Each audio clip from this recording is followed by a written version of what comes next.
mudalaqooneedka ardaa ayaa magaalada Hargeysa waxay ku qabteen dood cilmiyeed ku saabsan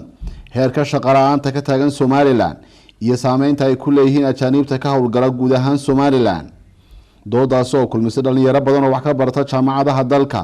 ayaa waxay ku lafagureen heerka shaqo la'aanta waxaana ka qayb galay gudoomiyaha akademiyada nabad iyo horumarka Somaliland iyo agaasimaha wasaaradda amuuraha gudaha ee dhanka shaqada.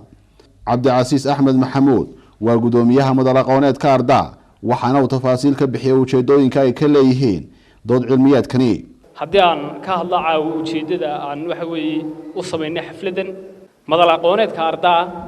sidaan horeba uga baranay ama horeba aan u sheegnay waa meel lagu la fakuri doono ama lagaga doodi doono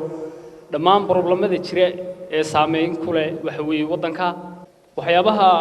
caawan doonayno inaanu halkan lagu gorfeeyo ama lagu la fakuro inamada halkan ka doodaya ardayda jaamacadda si akademiga u eegi doona qodobada ugu muhiimsan ee caawa ka doodi doona waxay tahay waynu ognahay shaqalaanta Somaliland ka jirta iyo shaqaalaha ajnabiga ee wadanka ka dhex shaqeysta waxa weeye ay qaban kareen dad muwaadiniin oo wadanka u dhashay oo aqoon leh ayaaba maanta waxa qabanaya shaqaalaha ajnabiga oo kala duwan. marka hore waxaan jeclahay inaan aad uga mahad celiyo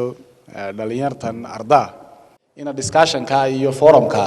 idinku wada gashaan oo ay iswareysataan oo debate aad ka sameysaan oo bal caqabadaha waaweyn ee jireen arintan ay ka mid tahay aad isla eegtaan runtii waxaynu u baahanahay in inteenan buu ku jiraa kii waxanba keeni lahaa inaan doodaha marino kuweena caqliga leh ee Ilaahay talentiga siiyay oo kontonka sano soo socda halka uu ka soo baxo. markii dood cilmiyeedkaasi uu soo dhamaadayna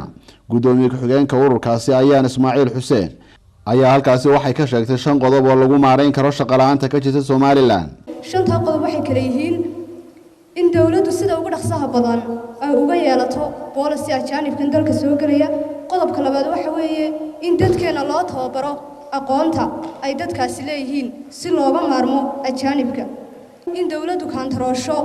shaqaalaha ajaanibka ee dalka soo galaya waliba sida sharci darrada u hafiyay dalka ee buuxdaafiyay. qodobka afraad waxa weeye in ahmiyadda la siiyo dhalinyarada muwaadiniinta ah ee xirfadda u leh shaqooyinka si ay u buuxiyaan kaalmaha ay ku jiraan ajaanibku. qodobka shanaad waxa weeye in ganacsatadu ay maalgeliyaan dhalinyarada oo u abuuraan shaqo abuuris